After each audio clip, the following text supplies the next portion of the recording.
Então, boa noite a todos. Prazer estar aqui com vocês para a gente fazer a nossa aulinha. Nós estamos hoje começando um novo ciclo dentro das profecias messiânicas, né?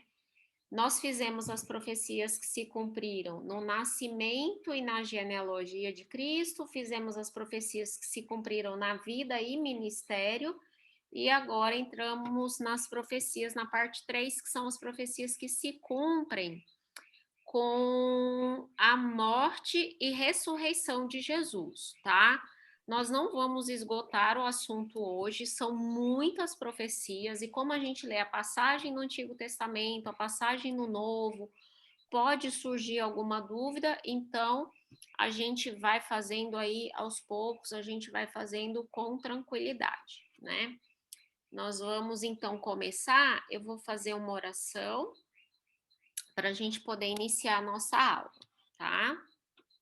Querido Pai de amor que estás nos céus, muito obrigada, Senhor, porque temos a oportunidade de cada um em sua casa, em seu lugar, poder assistir um pouco dessa aula e poder estudar a Bíblia e ver essas importantes profecias, Senhor, que se cumpriram na vinda de teu Filho amado Jesus a essa terra. Nós acreditamos, Pai, que assim como essas profecias se cumpriram, a profecia da segunda vinda também está prestes a se cumprir. Que essa certeza faça diferença em nossas vidas, em nome de Jesus. Amém. Então vamos lá, gente. Vou compartilhar. Essa é uma aulinha que realmente a gente tem que compartilhar o o PowerPoint, porque o que acontece é que, assim, é muita passagem, né? Então, a gente tem que compartilhar para para ficar mais fácil vocês saberem onde é que a gente está. Então, vamos lá, profecias messiânicas, né? Parte 3. E aí nós começamos, então, as profecias acerca da morte e ressurreição de Jesus. E a gente começa logo com essa profecia que está lá em Êxodo, né? Êxodo 12, 46. Todos nós sabemos que Jesus é chamado de nosso Cordeiro Pascal, né? Ele é a representação máxima, ele é o antítipo, que a gente chama, do cordeiro que era sacrificado na Páscoa. E é muito interessante porque tinha um aspecto da morte desse cordeiro, do consumo desse cordeiro, que chama um pouco a atenção, que é o seguinte: esse cordeiro, ele tinha, o seu consumo era todo orientado, né? Então eles faziam assim: o cordeirinho, ele era separado, né, alguns dias antes, uma semana antes, era um cordeirinho de 1 ano, sem defeito, todo perfeitinho. E aí esse cordeirinho, ele ficava separadinho perto da casa, né, ou da tenda, quando na noite de quinta-feira ele era sacrificado, tá?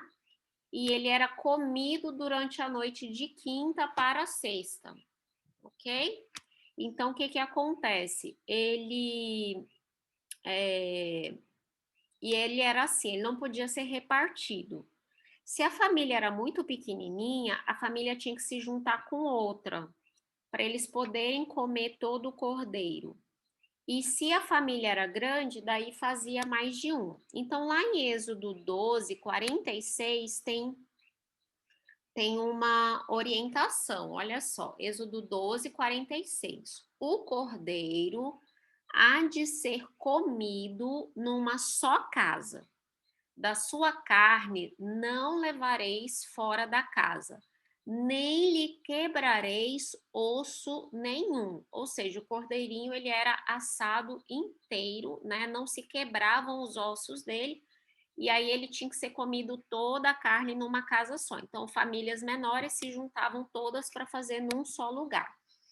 E a gente vê essa profecia se cumprindo lá em João 19, de 31 a 36. É bom que João, ele explica bem direitinho isso, olha. Ele conta bem detalhadamente essa passagem. João 19, de 31 a 33. João 19 é o capítulo de João que mostra a crucifixão de Jesus, tá? No capítulo 31, o que já aconteceu? Jesus tinha sido crucificado, tá? Ele já tinha morrido. No verso 31 começa assim: então, os judeus, para que no sábado não ficassem os corpos na cruz, visto como era a preparação, pois era grande o dia daquele sábado, rogaram a Pilatos que se lhes quebrassem as pernas e fossem tirados. Deixa eu explicar para vocês. Vocês sabiam que uma pessoa que era crucificada, ela poderia demorar até mais de 3 dias para morrer, tá?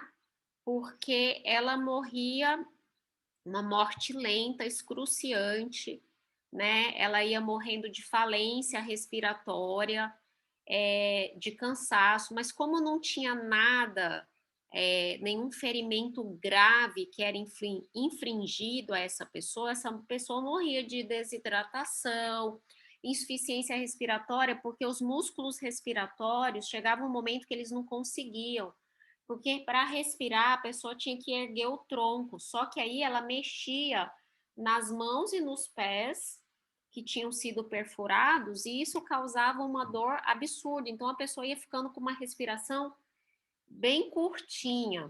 Então essa pessoa, ela pegava sol, pegava chuva, o frio da noite, eles eram crucificados nus, tá? Então todas as ilustrações que você vê de Jesus com lençol ao redor, né, da área dos genitais, essas ilustrações são ilustrações feitas por respeito. Os crucificados eram crucificados nus, ok? E então a pessoa demorava até 3 dias. E aí a gente sabe que Jesus foi crucificado na sexta-feira de manhã. Só que ia ser o sábado. E os judeus, gente, assim, você vê o cúmulo realmente da hipocrisia, né? Eles pediram a crucifixão, né? Pediram para os romanos crucificarem, só que eles não queriam ver corpos, eles não queriam ver pessoas na cruz, porque ia entrar o sábado, e eles precisavam de um sábado sagrado, né? E aquele sábado era um sábado especial, porque o sábado da Páscoa, ele era um sábado mais especial do ano. Então, quando uma pessoa tinha que ser retirada da cruz, o que eles faziam? Eles quebravam as pernas. Ao quebrar as pernas, duas coisas aconteciam. Primeiro, quando você quebra um osso longo da perna, a chance de você rasgar uma artéria importante, por exemplo, a artéria femoral, é muito grande. Então, essa pessoa, ela poderia fazer um sangramento volumoso e morrer mais rápido do que a gente chama de hipovolemia, né? Ela fazia um choque hemorrágico, que a gente chama de choque hipovolêmico. E o outro motivo é que com as duas pernas quebradas, eles eram jogados lá onde se amontoavam os corpos, e ele não tinha como fugir e ele morria lá mesmo. Então, eles pediram para que fossem quebradas as pernas, né? Para que eles fossem tirados da cruz. Aí o verso 32 diz assim: os soldados foram e quebraram as pernas ao primeiro ladrão, né? Lembra que Jesus foi crucificado entre os ladrões, e ao outro, que com ele tinham sido crucificados. Quando eles chegaram, porém, a Jesus, eles viram que ele já estava morto. Jesus, gente, morreu em poucas horas na cruz, porque a gente sabe que Jesus morreu na cruz, mas Jesus não morreu da cruz, né? Jesus morreu, a gente sabe pela fé que Jesus morreu pelo peso dos pecados, pelo extremo sofrimento. Medicamente falando, Jesus pode ter morrido de uma condição que se chama coração partido. Existe isso. A pessoa pode sofrer um trauma tão absurdo, tão extremo, que literalmente o músculo cardíaco se rompe e a pessoa tem uma coisa chamada choque cardiogênico. O coração ele se torna incapaz de fazer o trabalho dele, entendeu? Então, quando médicos cristãos estudam bastante a maneira, tudo que aconteceu com Jesus, eles acreditam que é bem provável que Jesus tenha morrido de choque cardiogênico, ok? E que tenha sido isso, a síndrome do coração partido. Existe isso, tá? Então, você pode pesquisar, isso, existe isso na medicina, ok? Então, Jesus já tinha morrido, e era final da tarde de sexta. Lembrando que Jesus morreu às 3 da tarde, tá? E aí, no verso 34 diz assim: mas um dos soldados lhe abriu o lado com uma lança, e logo saiu sangue e água. Essa água que saiu corrobora a gente acreditar que Jesus tenha morrido de choque cardiogênico, porque é como se ele tivesse acumulado líquido ali, porque o coração não conseguia bombear, como se ele tivesse feito um... Ai, gente, eu esqueci. Bom, a insuficiência cardíaca, ela enche os pulmões de água da pessoa. A pessoa fica afogada no próprio líquido, sabe? Então, pode ter sido isso que tenha feito sair água e sangue de Jesus, tá? Aquele que isto viu, testificou, sendo verdadeiro o seu testemunho. E ele sabe que diz a verdade, para que também vós creiais. Lembrando que quem testemunhou isso aqui foi João, tá, gente? O próprio João. E isto aconteceu para que se cumprisse a escritura: nenhum de seus ossos será quebrado. Então, João não só esteve ao redor da cruz durante toda a agonia de Jesus, como ele presenciou a morte, como ele presenciou esse momento em que Cristo é retirado da cruz, mas sem que nenhum osso seja quebrado. E João, então, anos depois, ao escrever o livro de João, ele fala: e isto aconteceu para que se cumprisse a escritura, que nenhum dos seus ossos seria quebrado, tá?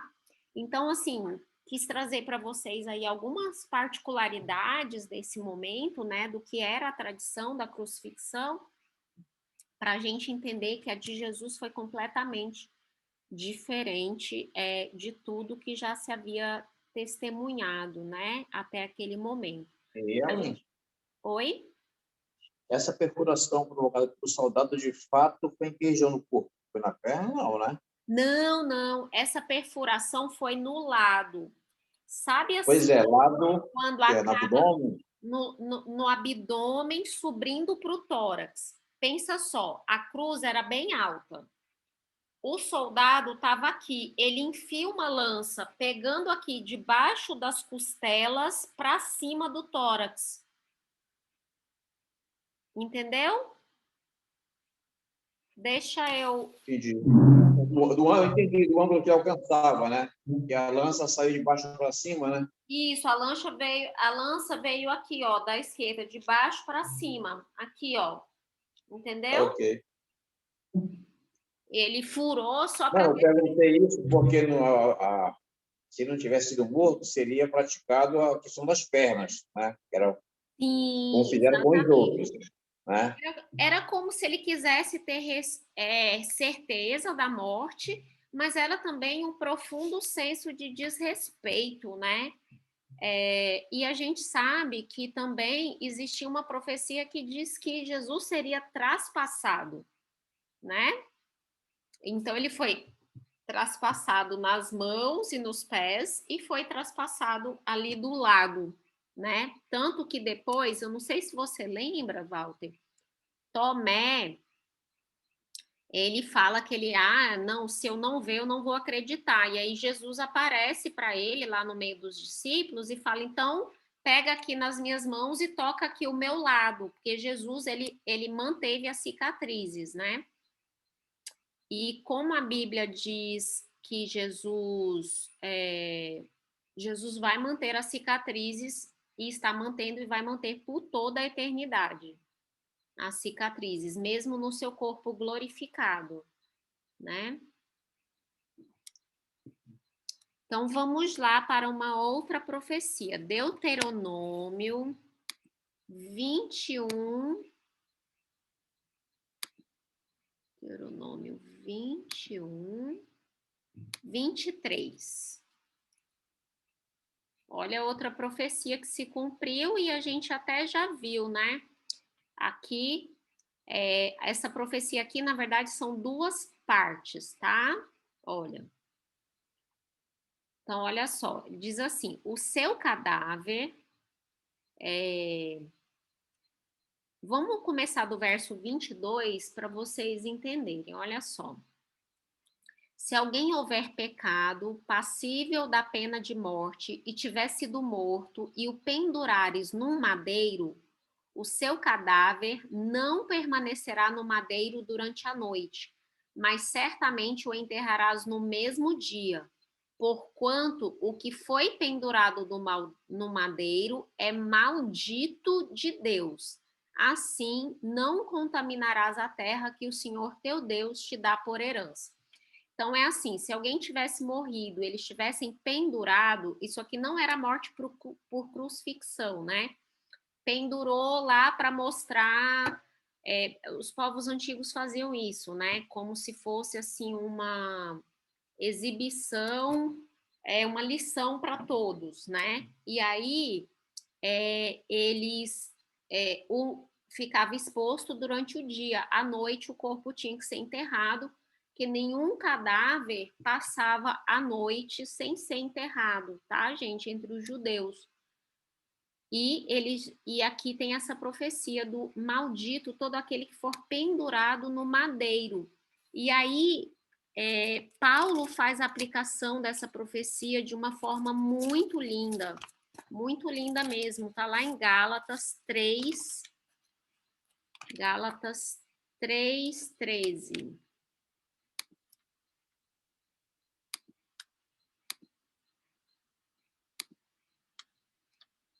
Olha só, olha o que Paulo diz. Cristo nos resgatou da maldição da lei, fazendo-se ele próprio maldição em nosso lugar, porque está escrito: maldito todo aquele que for pendurado no madeiro. Então, aqui é justamente a citação de Deuteronômio 21, 23. Por que Cristo se fez maldito, né? Porque ele tomou sobre si todos os nossos pecados. Então ele se fez maldito de Deus, né? Maldito em nosso lugar.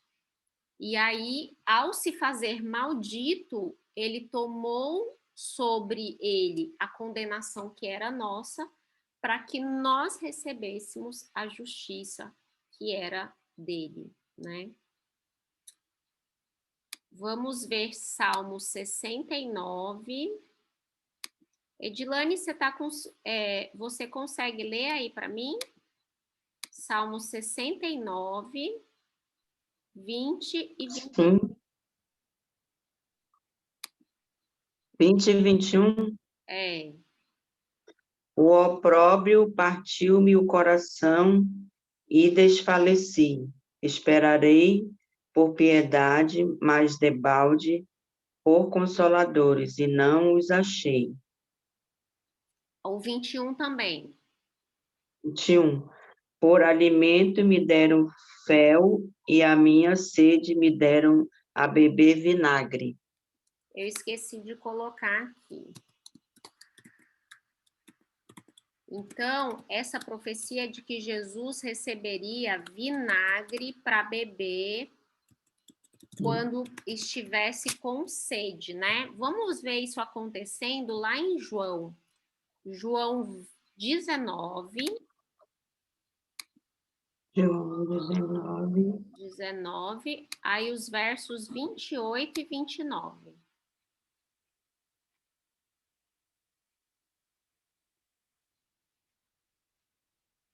Depois, vendo Jesus que tudo já estava consumado, para que se cumprisse as Escrituras, disse: Tenho sede.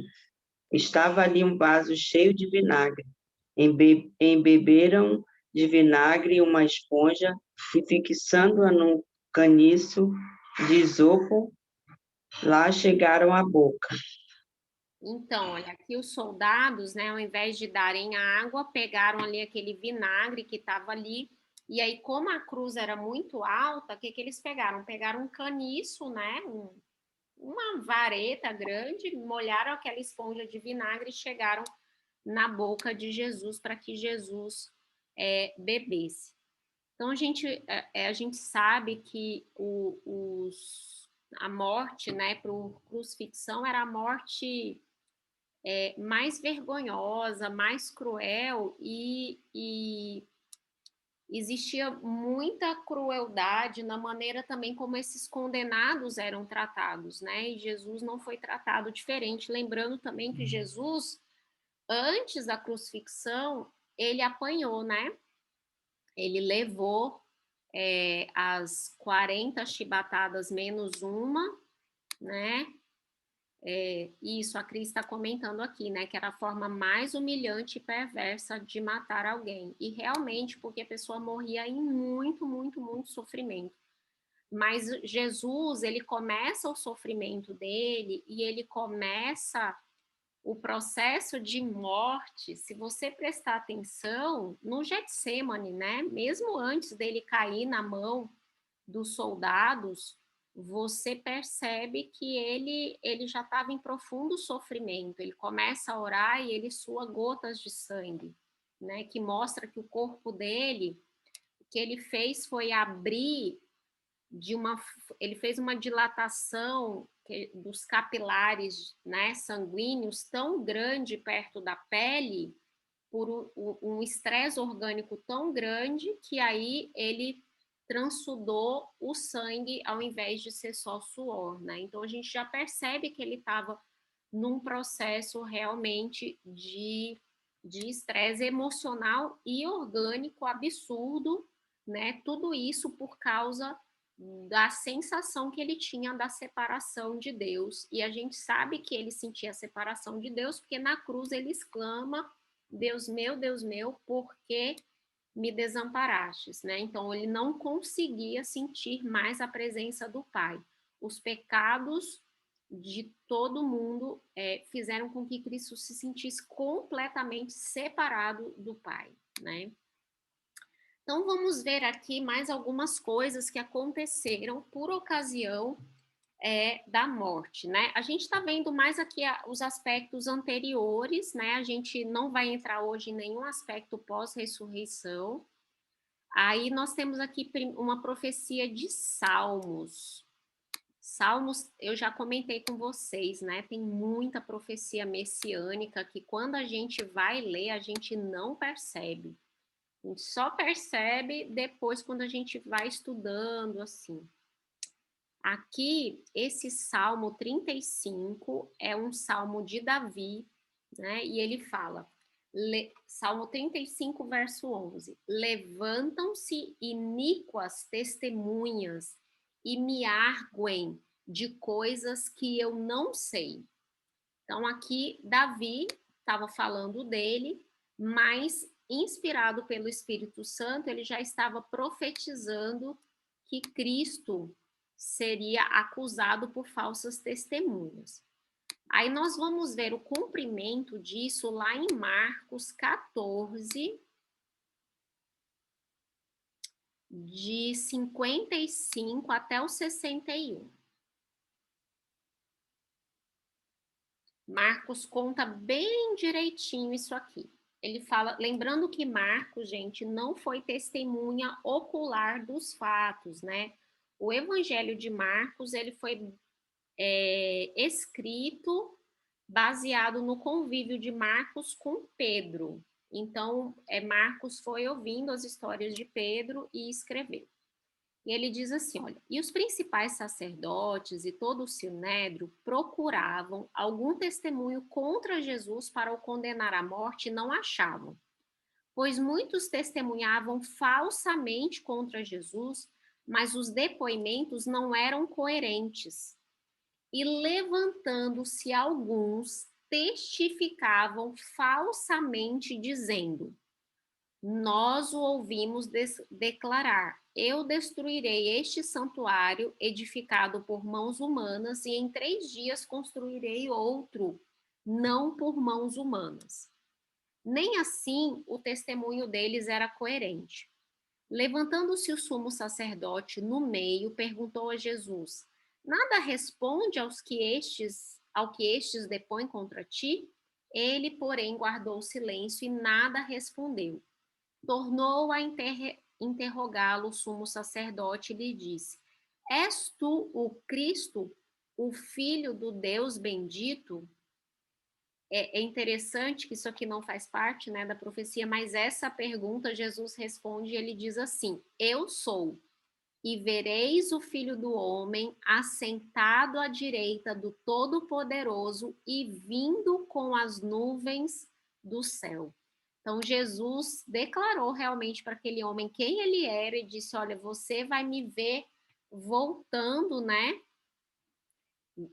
Completamente glorificado. Então, a gente sabe que esse sumo sacerdote que condenou Jesus, ele vai ressuscitar, né? Antes da volta de Jesus, para presenciar a volta de Jesus. É aquela profecia que está lá em Apocalipse 1, verso 7, que diz que todo olho verá até quantos o traspassaram. Então, por exemplo, aquele soldado que furou o lado de Jesus, os soldados que pregaram os pregos, eles vão ressuscitar para ver Jesus voltando na segunda vinda de Jesus. Essa é uma profecia sobre a ressurreição especial, tá bom, gente? Mas não é motivo da nossa aula de hoje, mas só para vocês entenderem por que Jesus falou isso. Aí nós temos uma profecia lá de Miqueias, lá em Miqueias 5, verso 1. 5, verso 1.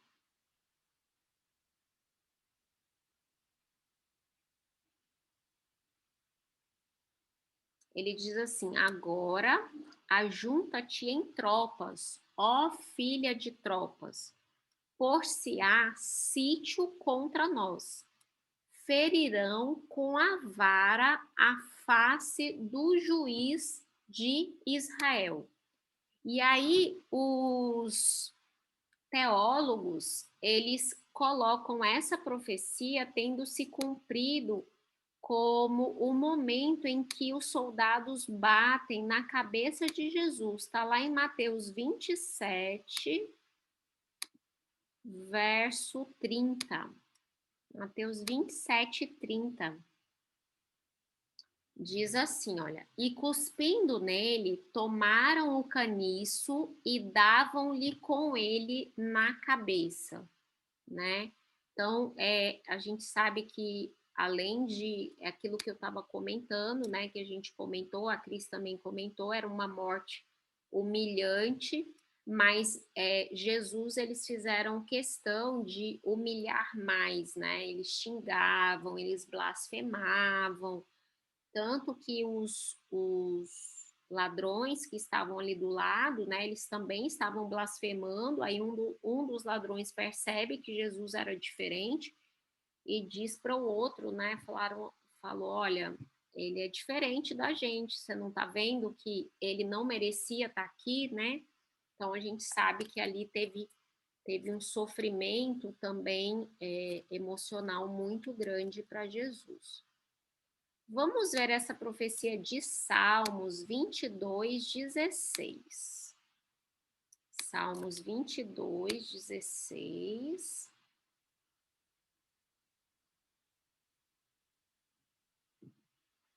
É outra profecia do Messias, é um salmo de Davi, e se você vê o título desse salmo, ele se chama Sofrimento e Vitória do Messias. Vamos só ler o verso 1, a gente ainda vai usar esse verso, não no dia de hoje, mas na próxima aula. Ele diz assim: Deus meu, por que me desamparaste? Por que se acham longe de minha salvação as palavras de meu bramido? Mas nós vamos ler agora o verso 16. No verso 16, olha o que Davi diz, gente. Olha o verso 15, que fala que Jesus teria sede. Olha, secou-se o meu vigor como um caco de barro, e a língua se me apega ao céu da boca. Assim me deitas no pó da morte. Aí o verso 16 diz: Cães me cercam, uma súcia de malfeitores me rodeia. Traspassaram-me as mãos e os pés. Olha que interessante.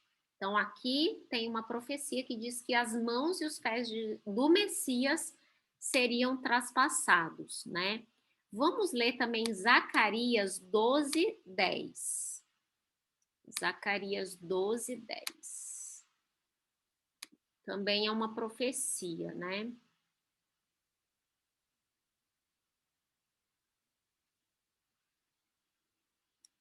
Diz assim: E sobre a casa de Davi, sobre os habitantes de Jerusalém, derramarei o espírito da graça e de súplicas. Olharão para aquele a quem traspassaram.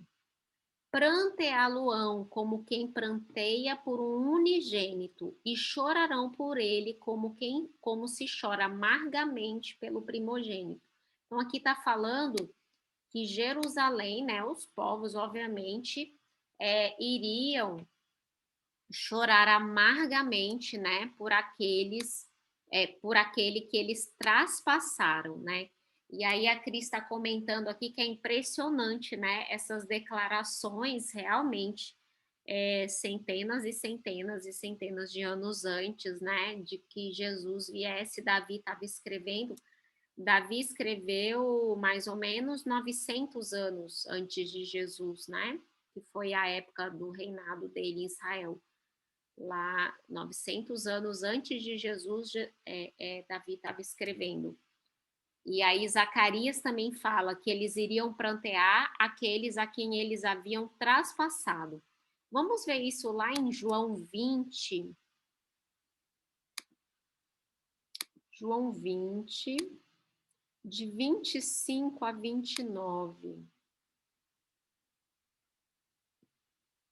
É justamente o momento em que Jesus já ressuscitou, né? A gente sabe que ele foi crucificado, aí ele já ressuscitou e está acontecendo aquela cena que eu falei para vocês de Tomé, né?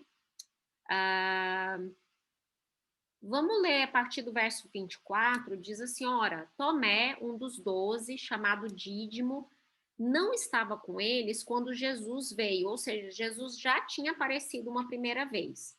Então os discípulos contaram a ele. Eles disseram: Vimos o Senhor. Mas ele respondeu: Se eu não vir nas suas mãos o sinal dos cravos e não puser ali o meu dedo e não puser a mão no seu lado, de modo algum acreditarei. Esse era, né, forte. Aí, passados 8 dias, estavam eles outra vez ali reunidos, e Tomé estava com eles. Estando as portas trancadas, veio Jesus, pôs-se no meio deles e lhes disse: Paz seja convosco. E então ele se virou para Tomé e disse: Põe aqui o dedo e vê as minhas mãos. Chega também a mão e põe-na no meu lado. Não sejas incrédulo, mas crente. Então respondeu-lhe Tomé: Senhor meu e Deus meu. E aí disse-lhe Jesus: Porque me viste e creste? Bem-aventurado os que não viram e creram. Então Jesus estava dando uma chamada de atenção aqui em Tomé, porque a fé dele realmente tinha sido uma fé pequena, né? Os discípulos contaram, ele disse, olha, não vou acreditar na palavra de vocês, só que ele foi mais além, gente. Ele não disse assim, eu quero ver com os meus próprios olhos, eu não estou acreditando no que vocês estão falando. Ele diz o seguinte, olha, eu só acredito que é Jesus se eu pôr meu dedo onde o cravo enfiou. Você vê que ele foi afoito, né, gente? Assim, eu queria uma palavra para isso, mas não estou conseguindo encontrar. Não acho que ele tenha sido debochado. Eu acho que ele foi, tipo, atrevido, sabe? Ele foi bem atrevido. E aí Jesus, quando encontra com ele, né, não deixa passar batido e diz, olha, Tomé, vem aqui, pode pôr, você não queria colocar a mão? Sente aqui. Né? E aí ele fica todo desconcertado, e aí ele crê porque ele faz uma confissão da divindade de Cristo, né? Quando ele fala Senhor meu e Deus meu, está confessando que Cristo é o Senhor, que Cristo é Deus, mas aí ele diz, olha, você só creu porque você viu, bem-aventurado aqueles que não viram e creram, né? Ellen, hoje em dia acontece muito isso conosco, né? A gente só acredita se as bênçãos são realizadas ou se são alcançadas. Então, assim, eu fico, acho que é a terceira vez que eu leio isso, mas toda vez que eu leio, eu fico imaginando os discípulos ali reunidos, o susto que pegaram, principalmente Tomé, né? Sim, E com que certeza. assim, ele foi muito audacioso, né? Audacioso, era Audacioso, é isso, essa palavra, sim, audacioso. ótimo. Ele foi mesmo, audacioso, né? E descrente, né? E a gente também, às vezes, a gente pede muitas provas, né? Quando, na verdade, eu entendo, né? Algumas pessoas realmente precisarem de mais provas, mas a fé que precisa de mais provas, ela é uma fé mais infantil, ela é uma fé mais bebê. Quanto mais você vai crescendo na fé, menos de bênçãos você precisa e menos de confirmações você precisa.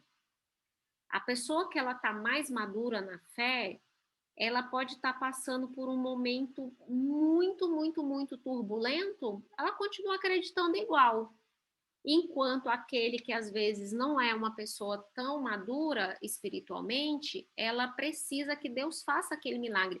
E eu já vi muitas vezes, assim, Deus é muito misericordioso. Ele entende que a pessoa precisa, ele entende que a pessoa está num grau de maturidade espiritual que ela não tem condições de ir, né, assim, de seguir realmente. Então, eu vejo que Deus dá confirmações que ele não precisava dar, mas ele dá porque aquela pessoa precisa, né? E Jesus, quando ele fala para Tomé, ele está sendo sincero. Tomé, sente aqui, é disso que você precisa para acreditar, eu estou disposto a deixar você me tocar, né, para você poder realmente, se isso for necessário, para você acreditar. E a gente. Ellen, Oi. uma pergunta. Essa foi a primeira vez que tocaram em Jesus depois que ele foi ressuscitado? Não, não. É Não, né? assim, a gente não sabe. Na verdade, quem tentou tocar primeiro foi a mulher, né? Lembra, Maria? Lá Isso. Por isso que eu pergunto, porque ele falou lá que não me toque, né? Que isso, ainda aí não fui ao Pai. passa, né? Mas assim, de tocar mesmo, eu não sei. O que que eu sei é que, assim, é porque você quer saber essa parte se ele estava em forma corpórea, né? É isso? Também.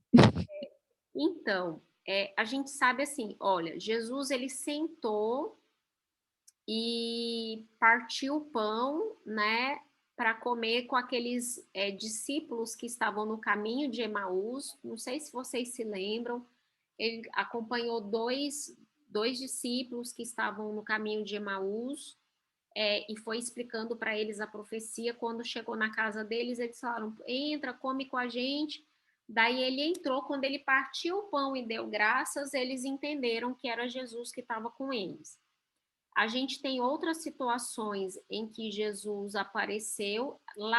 Tem naquela situação que eles estavam pescando e Jesus aparece na praia, e quando eles chegam, Jesus tinha assado peixe e ele come junto com eles. Mas, assim, de tocar mesmo, eu acho que não tem outra menção, não, Cris. Posso até dar uma pesquisada, mas acho que não tem. Tá E certo. por que que ele permitiu que Tomé tocasse nele?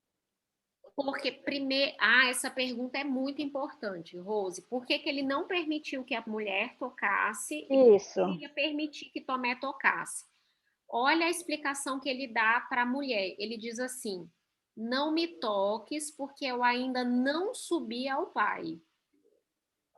Como que é a linha do tempo da morte de Jesus? Jesus morreu na sexta, passou o sábado na tumba, ressuscitou um pouquinho antes do amanhecer de domingo, tá?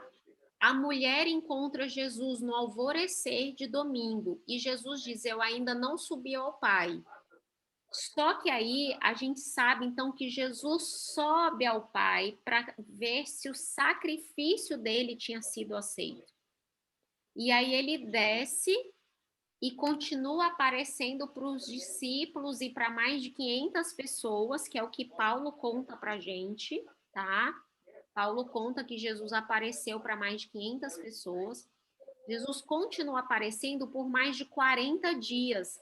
Mas antes de continuar aparecendo, ele sobe ao Pai para ver se o sacrifício dele tinha sido aceito. Como é que a gente sabe que ele subiu?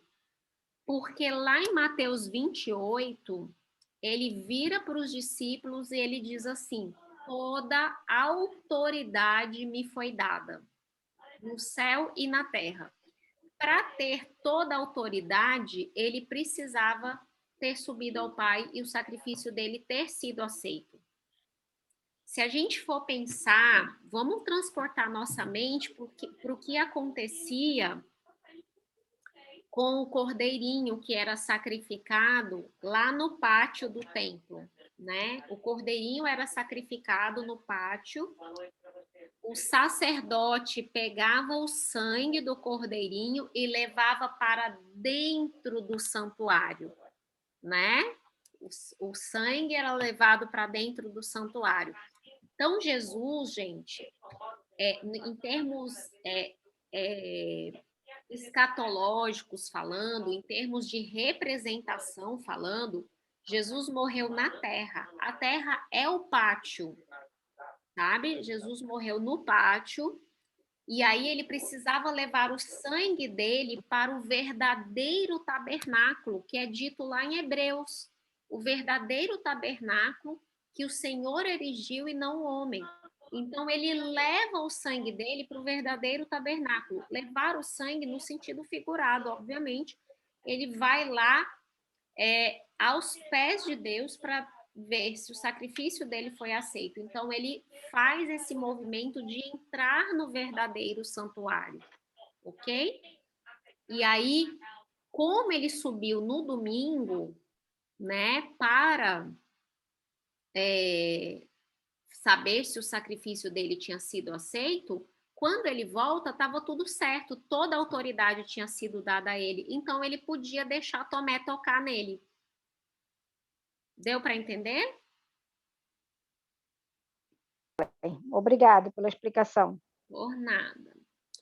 Então, vamos para uma outra profecia, está lá em Salmo 22, 18. Salmo 22, 18, uma profecia muito interessante também, gente, que são detalhes, né? A gente vê que a morte de Jesus, ela foi predita em detalhes. Está lá naquele capítulo, que é o capítulo Salmo 22, sofrimento e vitória do Messias. Então, a gente sabe que isso aqui é tudo profecia messiânica. E olha o que o verso 18 fala.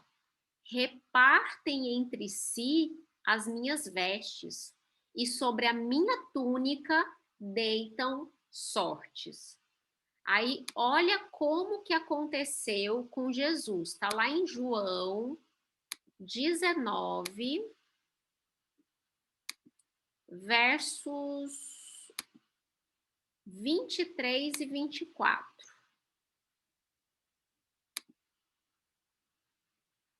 Diz assim, olha, os soldados, pois, quando crucificaram Jesus, tomaram-lhe as vestes e fizeram 4 partes, para cada soldado uma parte, e pegaram também a túnica.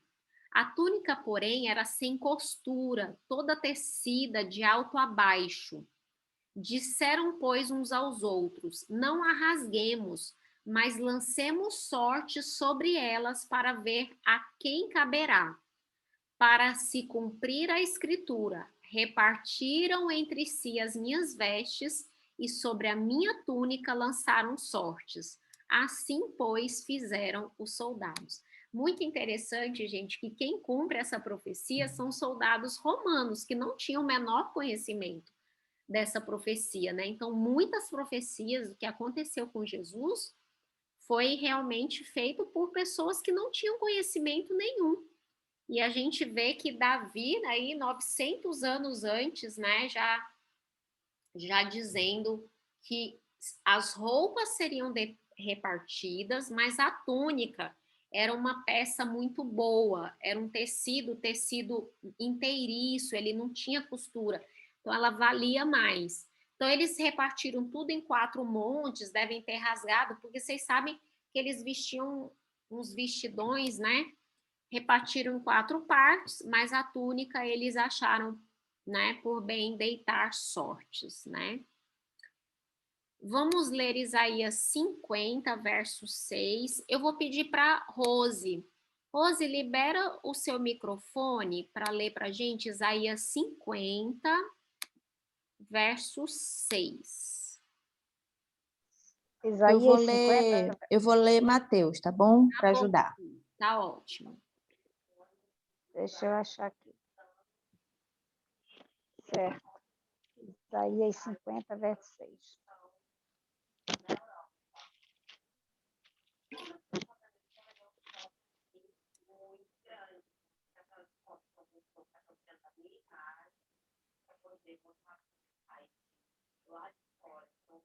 Isaías 50, verso 6. Está ouvindo? Aham, perfeito. Ofereci as costas aos que me oferiram, e as faces aos que me arrancavam.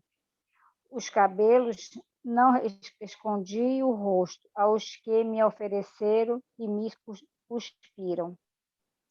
Então, aqui, olha, esse Isaías 50 é um capítulo que chama O Servo do Senhor, ultrajado, mas fiel. Então, a gente sabe que esse capítulo é todo profecia messiânica, né? E aqui no verso 6 fala que Jesus ofereceu as costas aos que o espancavam e a face para quem batia nele e para quem cuspia. Então, Cris, lê para a gente Mateus, primeiro 26, verso 67. Certo. E o 27, de 26 a 30, né? Isso. Então, Mateus 26, 67. Então, uns cuspiram-lhe no rosto e lhe davam murros, e outros os bofeteavam, dizendo: Profetiza-nos, ó Cristo, que é e que te bateu. Tá certo? Sim, tá certo. Eles falavam, profetiza quem é que te bateu, né? Vamos lá para o 27 Isso, agora. 27, verso 26. 26. Então Pilatos lhe soltou Barrabás e após... Desculpa, 27. Logo a seguir, os soldados do governador, Não, levando Jesus... começa no 27, mesmo. desculpa, 27 e 26, né? Aham. Então, Pilatos lhe soltou Barrabás. E após haver açoitado Jesus, entregou para ser crucificado. 27. Logo a seguir, os soldados do governador, levando Jesus para o pretório, reuniram em torno dele toda a coorte. Isso, até o 30. Despojando-os das vestes, cobriram-no com um manto escariate. Tecendo uma coroa de espinho, puseram-lhe na cabeça dele. Isso, Deus. E cuspiram e tomaram o caniço. Oi, estão me ouvindo? Tô ouvindo. Cortou um pouquinho, mas a gente estava acompanhando.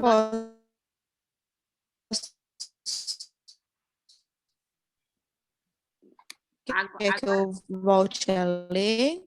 Onde ficou? Está todo mundo acompanhando? Todo mundo entendeu a passagem? Sim, Vocês sim, viram aqui, então, que Jesus... estamos acompanhando. Ótimo, perfeito. Então, o que aconteceu, gente? A gente tem uma profecia de Isaías que Jesus daria as costas, né, e a face. E aí, o que acontece? Pilatos, na tentativa de não crucificar Jesus, ele manda Jesus ser açoitado, né? Só que os judeus falaram, não, crucifica-o.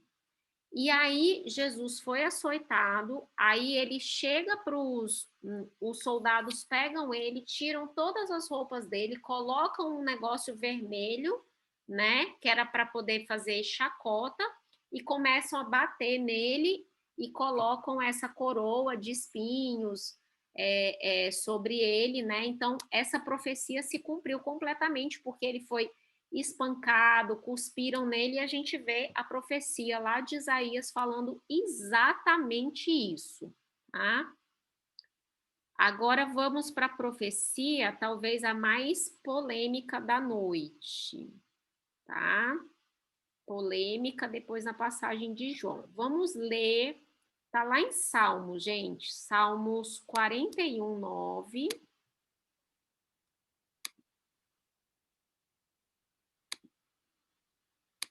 Salmo 41, 9 diz assim: até o meu amigo íntimo, em quem eu confiava, que comia do meu pão, levantou contra mim o calcanhar.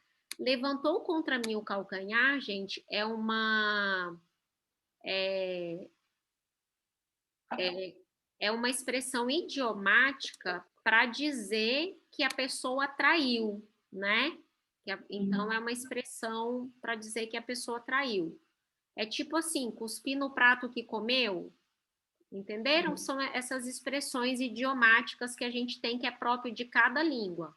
Levantar contra mim o calcanhar é uma expressão idiomática do hebraico para dizer que esse amigo íntimo que comia do pão levantaria o calcanhar contra ele. Se fosse aqui no Brasil, a gente falaria até o meu amigo íntimo, em quem eu confiava, que comia do meu pão, cuspiu no meu prato. Não seria assim que a gente falaria?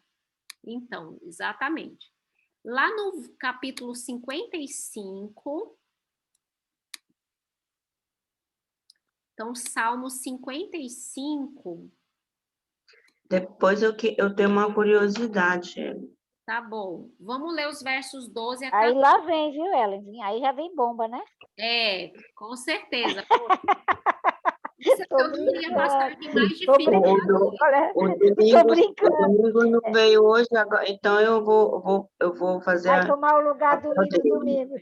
Tá Tô ótimo. brincando, viu? É só para descontrair um pouquinho. Tá ótimo. Não, mas é assim mesmo, Rose. Tem que sempre ter alguém, né? Só para descontrair um pouquinho. Difícil.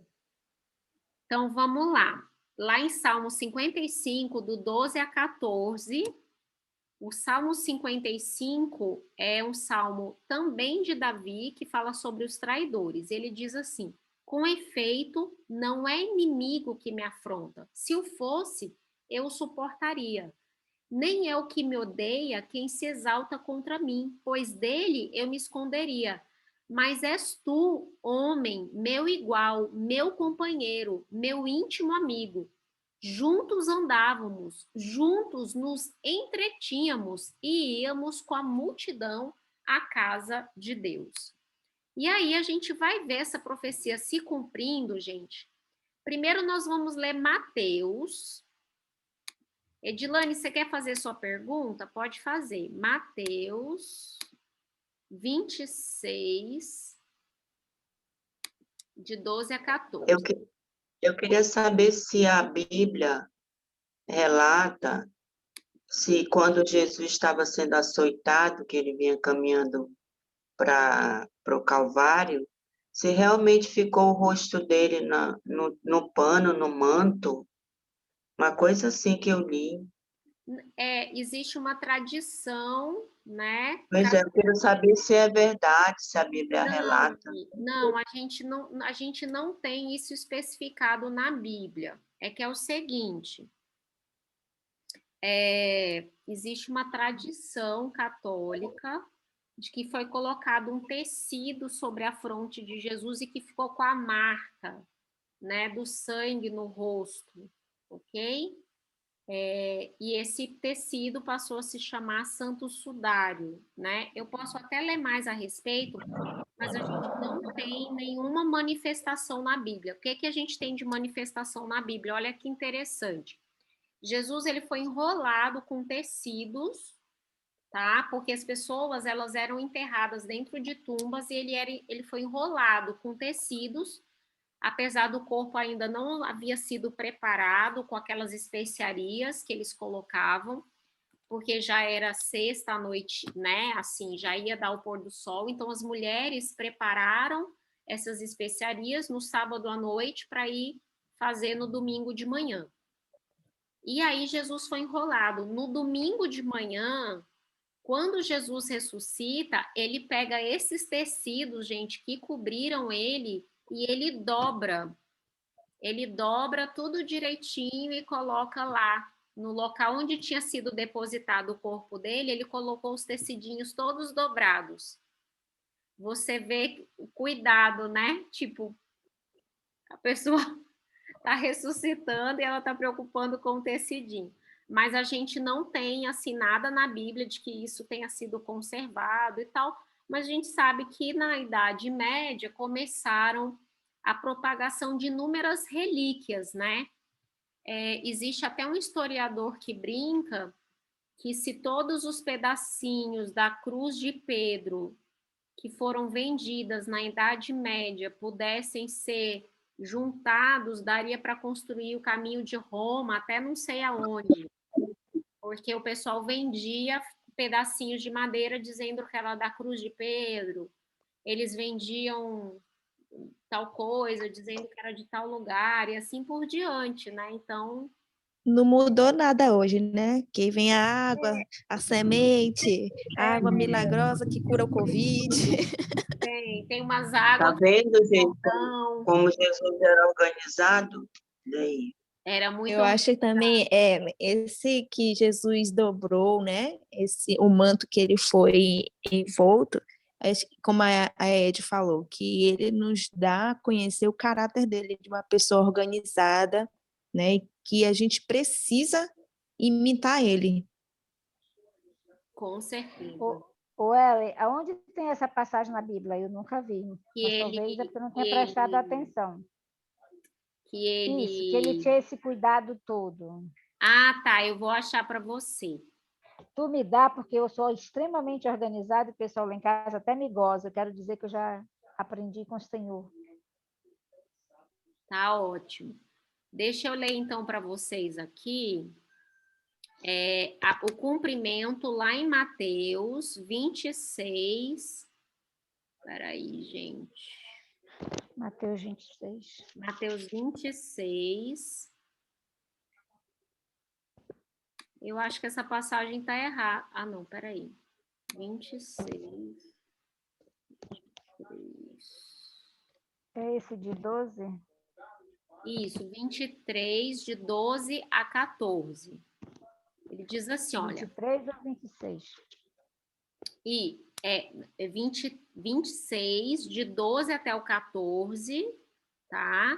Diz assim, pois derramando esse perfume sobre o meu corpo, ela o fez para o meu sepultamento. Em verdade vos digo, onde for pregado em todo o mundo esse evangelho, será também contado o que ela fez para a memória sua. Isso aqui é aquela ocasião em que Jesus está jantando na casa de Simão, o homem que ele tinha curado de lepra. Esse Simão era rico. Ele dá um jantar em homenagem a Jesus, lá em Betânia. E aí, a mulher, aquela mulher que Jesus tinha, né, que diz que Jesus tinha expulsado 7 demônios dela, mas na verdade é que Jesus havia, né, perdoado 7 vezes e tal. Ela vai e quebra um perfume aos pés de Jesus, começa a lavar os pés, enxuga com o cabelo e tal. Quando ela fez isso, olha o que Judas faz. Então, Judas Iscariotes, aí Judas, ele reclama, ele diz assim, que esse dinheiro poderia ter sido dado aos pobres. E Jesus falou que não, que ela, na verdade, com aquilo, ela estava fazendo o sepultamento dele. Faltava muito pouco tempo para Jesus morrer. Naquela mesmo mês, Jesus ia morrer. Então, Jesus estava dizendo, olha, ela está preparando o meu corpo, porque já que ele não teve o corpo preparado de verdade, né? Só que quando Jesus chama a atenção de Judas, olha o que aconteceu. Então, um dos 12, chamado Judas Iscariotes, indo ter com os principais sacerdotes, propôs: que me quereis dar e eu vou-lo entregarei? Ou seja, o que vocês têm para me dar porque eu vou trair? Não foi ninguém que procurou Judas, foi Judas que procurou eles. Né? O que vocês vão me dar se eu entregar Jesus? E pagaram-lhe 30 moedas de prata. E aí no verso 16 diz, e desse momento em diante buscava ele uma boa ocasião para entregar Jesus, tá? Aí vamos lá em João 13, vamos ver realmente o ato em que Jesus diz que ele vai ser traído. Tá em João 13, nós vamos começar no verso 18, tá? É uma passagem um pouquinho longa para a gente entender todas as circunstâncias. Jesus está aqui lavando os pés dos discípulos, tá? Aí ele diz assim, ó, no verso 18: não falo a respeito de todos vós, pois eu conheço aqueles que escolhi. É antes para que se cumpra a escritura: aquele que come do meu pão levantou contra mim seu calcanhar. Olha o cumprimento de Salmo. Desde já vos digo, antes que aconteça, para que quando acontecer, creiais que eu sou. Em verdade vos digo, quem recebe aquele que eu enviar, a mim me recebe. E quem me recebe, recebe aquele que me enviou. Dito essas coisas, angustiou-se Jesus em espírito e afirmou: em verdade vos digo que um dentre vós me trairá. Então os discípulos olharam uns para os outros sem saber a quem ele se referia. Ora, ali estava conchegado a Jesus um dos seus discípulos, aquele a quem ele amava. Isso aqui é João, tá, gente? João, ele fala dele mesmo como sendo o discípulo a quem Jesus amava. E a esse fez sinal Pedro, dizendo, tipo assim, Pedro cochichou para João, pergunta para Jesus de quem que ele está falando. Então, aquele discípulo, reclinando-se sobre o peito de Jesus, perguntou-lhe: Senhor, quem é? Ou seja, quem é que vai trair, né? E aí Jesus respondeu, ele diz assim: é aquele a quem eu der o pedaço de pão molhado. Tomou, pois, um pedaço de pão e, tendo molhado, deu a Judas, filho de Simão Iscariotes. E após o bocado, imediatamente entrou nele Satanás. Então disse Jesus: o que pretendes fazer, faze-o depressa. Nenhum, porém, dos que estavam à mesa percebeu o que tinha acontecido ali naquele momento. Pois, como Judas era quem trazia a bolsa, pensaram alguns que Jesus estava mandando ele fazer algo ali para a festa, compra o que precisamos para a festa, ou que lhe ordenara que desse alguma coisa para os pobres. Tendo ele recebido o bocado, saiu logo e já era noite. Então, olha o que aconteceu aqui, gente. Por que eu digo que isso aqui é polêmico? Vou dizer para vocês por quê. Primeiro é o seguinte: muita gente usa essas passagens de Judas para dizer que existe predestinação, ok? Então, assim, para dizer que Judas estava predestinado a ser o traidor, porque já que tinha uma profecia, então Judas não teria escolha. Ou seja, Judas nasceu para poder cumprir o propósito de trair a Jesus. Então, talvez vocês já ouviram isso, né? Mas o que que acontece? Isso não é verdade, gente. O fato da gente ter uma profecia não é predestinação, é onisciência. Deus pode usar um profeta 900 anos antes para falar da traição, porque ele já sabia desde sempre o que iria acontecer, ok? Então, isso é onisciência. Judas teve escolha a vida dele inteira. Qual é o momento a partir do qual ele desiste do direito de escolha dele? Quando a Bíblia diz aqui, no verso 27, que entrou nele Satanás. Isso aqui, gente, não é possessão demoníaca, tá? Isso aqui é o seguinte: Judas, ele estava tão determinado a fazer isso que ele deixou de ouvir completamente a voz do Espírito Santo e ele passou a ouvir somente Satanás. Então, todas as ações dele passaram a ser direcionadas por Satanás. O Espírito Santo não tinha mais influência sobre ele. Então, Judas passou a estar entregue completamente à ação de Satanás e não mais do Espírito Santo. Aqui é o momento da virada.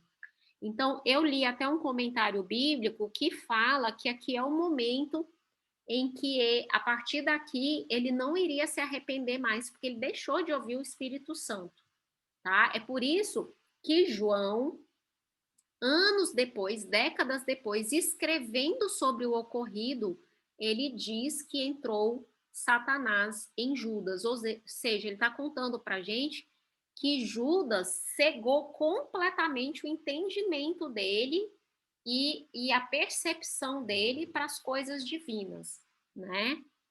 Deu para entender essa parte, gente? Vocês acham assim, ficou alguma dúvida? Ellen, deu para entender, sim. Agora me explica só uma coisa. Se ele deixou de ouvir o Espírito Santo para ouvir o inimigo, mas depois ele se arrepende, tanto que ele se suicida, não é isso? Não, Ele só ele não pede não se perdão de Deus. arrepende.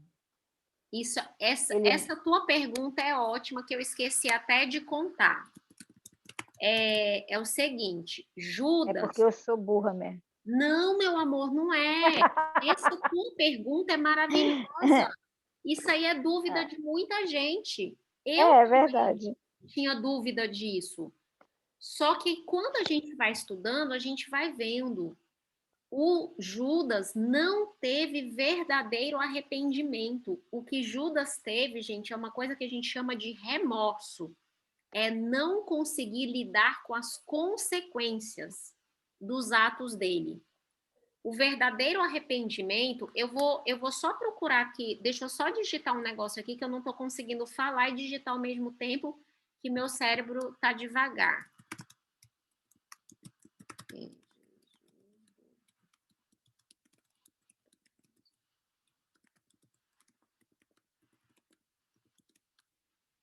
Deixa eu só achar aqui.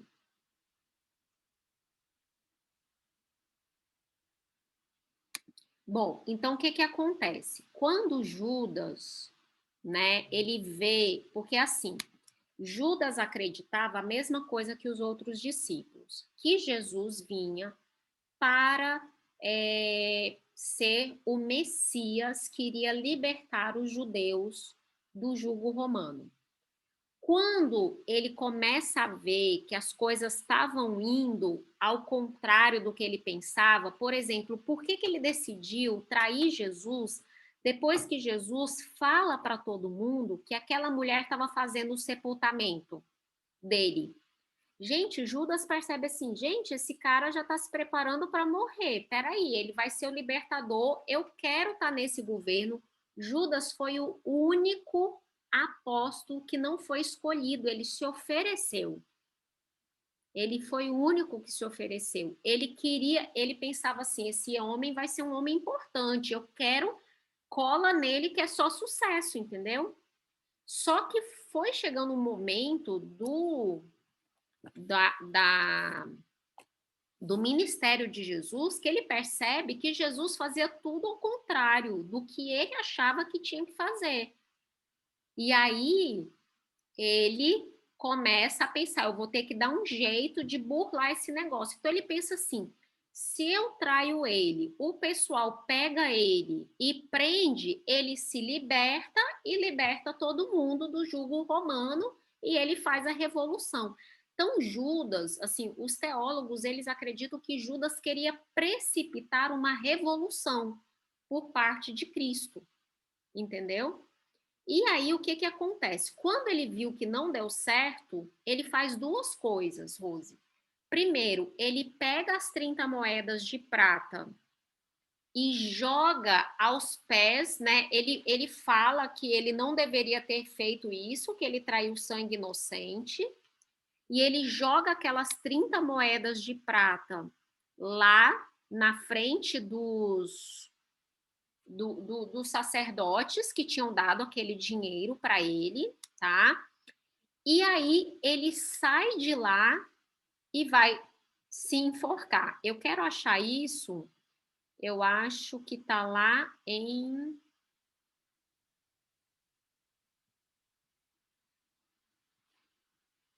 Deixa eu ver.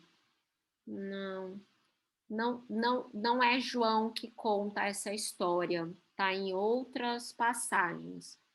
Mas aí ele vai e se enforca. Então, olha só, vamos pensar em duas pessoas que traíram Jesus naquela mesma noite, ok? Por que a gente sabe que o que Judas teve não foi o arrependimento verdadeiro? Arrependimento verdadeiro gera mudança de comportamento. Arrependimento verdadeiro gera uma coisa que a gente chama de conversão. Conversão é mudar o sentido, ou seja, eu estou indo por um caminho, eu me arrependo, eu faço o retorno e começo a fazer outro caminho. Eu começo a agir diferente. Então, olha o que acontece com Pedro. Jesus avisou para Judas ali, só Judas entendeu o que Jesus tinha falado para ele, que ele ia trair. Jesus avisa para Judas. Só que naquela noite, Jesus também avisou para Pedro. Jesus falou, antes que o galo cante 3 vezes, você vai me trair. E aí Pedro diz, não, de jeito nenhum, não vou. Só que o que aconteceu? Pedro traiu. Primeiro que ele ficou de longe, né, observou tudo de longe. Segundo, que quando as pessoas olharam e falavam assim, você andava com ele. Eu não andava, não. Perguntaram de novo, eu não andava, não. A ponto de, na terceira vez, ele xingar um palavrão.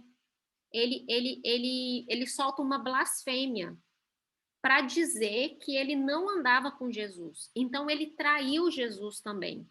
Aquele que era um amigo íntimo, que tinha visto, né, que Jesus tinha chamado horas antes para ir orar com ele lá no Getsêmani, que diz que com ele ia até a morte, que ele estava disposto a morrer com Jesus, ele simplesmente fala que não conhecia Jesus. E aí Jesus olha para Pedro. Naquele momento, Pedro estava distante, acompanhando ali tudo. Jesus olha para Pedro e Pedro se retira triste, ok? Só que aí, o que acontece? A gente sabe que Pedro se arrependeu, ele muda o comportamento dele. Você vê a maneira como Pedro passa a tratar as outras pessoas, né? E aí Jesus mostra para o próprio Pedro como ele tinha se arrependido, quando semanas depois desse acontecimento, lá na praia, Jesus tem uma conversa íntima com Pedro, dizendo, Pedro, tu me amas? Aí ele diz, Senhor, eu te amo. Ele diz, então apacenta as minhas ovelhas. E Jesus pergunta 3 vezes. É muito linda essa passagem, gente, porque Jesus, ele pergunta assim para Pedro. Em grego tá assim, Pedro, tu me agapau? Agapau, gente, é aquele amor divino. É aquele amor que é o amor de Jesus, é o amor que está disposto a morrer. Então ele pergunta assim: Pedro, tu me agapau? Aí Pedro responde assim: Jesus, eu te filéu. Ou seja, Jesus, eu te amo como a um irmão. Você é como um irmão para mim. Aí Jesus pergunta de novo: Pedro, tu me agapau? Ou seja, tu me amas com um amor disposto a morrer por mim? E Pedro diz assim: Senhor, eu te filéu. Ou seja, Pedro agora, ele era consciente que ele não estava disposto a morrer. Olha que lindo, porque semanas antes ele tinha dito: eu estou disposto a morrer. Só que ele não se conhecia. E agora ele percebe que ele se conhecia. E ele diz: Senhor, eu te filéu. E aí, Jesus pergunta para ele: Pedro, tu me filéu? Aí ele diz: sim, tu sabes. Aí ele fala: então apacenta as minhas ovelhas. Então o que Jesus diz para ele? Pedro, isso que você me está dando é o bastante. Só que Jesus faz uma profecia para Pedro. Diz assim: você é jovem e agora é você que se veste, você vai para o lugar onde você quiser. Quando você for velho, as pessoas vão te cingir e vai te levar para um lugar onde não tu queres, onde tu não queres. Ele estava dizendo que Pedro ia ser sacrificado. E realmente, no fim da vida, Pedro agapau Jesus, ou seja, Pedro passa a amar a Jesus e o Evangelho com um amor que está disposto a dar a vida. Porque aí, quando eles chegam, né, para Pedro, quando prendem Pedro e toda aquela coisa, e Pedro é levado a Roma, eles querem crucificar Pedro, e Pedro diz: olha, eu não sou digno de ser crucificado como meu mestre, então pode me crucificar de cabeça para baixo. Então a gente vê o verdadeiro arrependimento, que é ilustrado por Pedro, e o falso arrependimento, que na verdade é o remorso. Remorso é você olhar para as consequências do que você fez e saber que se você soubesse o que ia dar, você não teria feito. Mas se tivesse dado tudo certo, você teria feito do mesmo jeito. Se ninguém tivesse descoberto, se tudo ficasse escondido, você teria feito do mesmo jeito. Diga, Edilane. Quando eu leio essa passagem, na minha mente fica bem assim, bem nítido a questão do batismo, que antes de você não conhecer a Cristo, você que meio que nega, né? Você nega, não conhece, não quer saber de Cristo. Quando você vai lá para o batismo, que o pastor fala que você aceitou a Cristo, em nome, que ele fala aquelas palavras, pastor, né? Eu, ministro do Evangelho, te batizo. Então, eu vejo que você se transforma, é da negação uma nova transformação. Com certeza, é isso mesmo. Ô, Rose, você conseguiu entender? Consegui sim, mana. Obrigada. Por nada. Consegui sim. Vamos ver aqui. Eu nem vou fazer essa última página. Eu vou só achar aqui a passagem que fala que Jesus dobrou.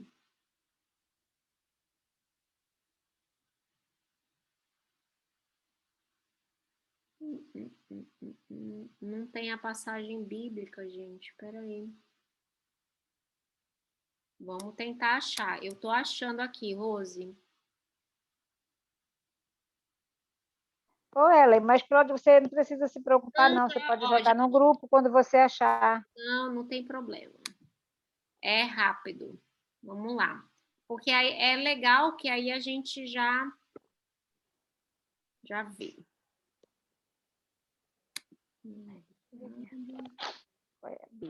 Aqui, ó. Ellen, não é João 19? Não, é João 20, verso 7. João 20. O próximo. Isso, super Estou próximo. chegando lá, João 20. Verso 7. Olha só, vamos ver aqui, ó.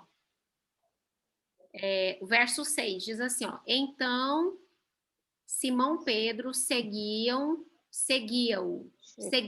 chegou e entrou no sepulcro. E ele também viu os lençóis, e o lenço que estivera sobre a cabeça de Jesus, e que não estava com os lençóis, mas deixado num lugar à parte. Então, as pessoas que dizem que estudam, dizem que esse lenço aqui ele estava dobrado e colocado à parte, né? E aí é por causa desse lenço que vem essa tradição de que foi o lenço que foi colocado sobre o rosto de Jesus e que significa pano da face ou santo sudário e tal, né? Ele foi colocado do ladinho, tá? Mas aí eles dizem que isso aqui, deixa eu só ver se eu tenho aqui, esse é colocado num lugar à parte. E essa expressão à parte é que não fazia parte do... Não, ele separou o que estava cobrindo o corpo. Dobrou e botou do lado. E, É isso? e essa palavra deixado, em hebraico, quer dizer enrolado, dobrado. Entendeu? É que no português a tradução não fica como dobrado, mas é como se ele tivesse sido dobrado e tivesse assim à parte. Tá? Ok? Deu para entender? Ok. Então tá lá em João, verso 7. Daí é legal anotar, né? Que aí Eu estou anotando aqui. é bom que já deixa tudo organizadinho, né, Rose? Eu estou até anotando aqui. Estou anotando aqui, está escrevendo na própria Bíblia. Não, é legal. Obrigado, Ellen. Vai ler, a gente lembra, né? É. Gente, eu vou deixar essa última porque são 4 profeciazinhas que estão lá em Isaías, todas em Isaías 53. Daí é legal a gente fazer com calma, e já são 7h30. Então vamos terminar, a gente vai fazer nossa oração. A gente continua sábado, domingo. É isso, aí no próximo domingo a gente já remonta dessa parte para frente, a gente já vai, quem quiser ler então Isaías 53 já sabe que a gente vai falar de 4 profecias de Isaías 53 que aconteceram por ocasião da morte de Jesus, tá bom? Quando eu estiver organizando a casa que o Doni reclamar, vou dizer, eu aprendi com Jesus Cristo, que era organizado. Tá certo, amiga. Tá certo, amiga. Eu tenho um irmão que uma vez ele chegou em casa bem cedinho e nós temos mania de levantar e arrumar logo a cama, né? Aí ele disse assim, mana, tu dormiu aonde? Eu disse, na minha cama. Ah, não, porque não parece.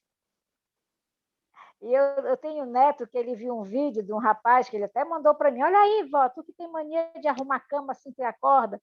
Ele disse que fica cheio de bactéria no colchão e tem que secar, sacudir 1 hora ou 2 horas depois, né? Olha aí, vó, tu tem que parar com isso, olha aí, faz mal, não traz saúde. Eu digo, e mandou o vídeo para mim ver, ó. Eu digo, será que esse pessoal implica comigo? Olha, eu sei que o meu irmão, eu ouvi minha vida inteira meu irmão reclamar para minha mãe, porque a minha mãe falava assim, vai arrumar sua cama. Ele falava assim, para quê que eu já vou deitar de novo daqui a pouco? Ah, o meu filho Felipe diz isso. A Caterine fala a mesma coisa. A mesma coisa ela fala, por que eu tenho que lavar a toalha? Agora, de tanto eu falar, que agora quando ele sai para trabalhar de manhã, ele já deixa o Se a lençol toalha dele a gente dobrado, se seca. arrumado. Mas é isso mesmo, gente. É a desculpa de quem não quer fazer, né? Para que arrumar se vai bagunçar daqui a pouco? Mas vamos por lá. isso que eu te perguntei, onde está na Bíblia, Ellen? Pronto, agora você sabe que Jesus, até ressuscitando, ele arrumou a cama. Que não Ele era arrumou a cama. Verdade. Tá mudo, Edilane?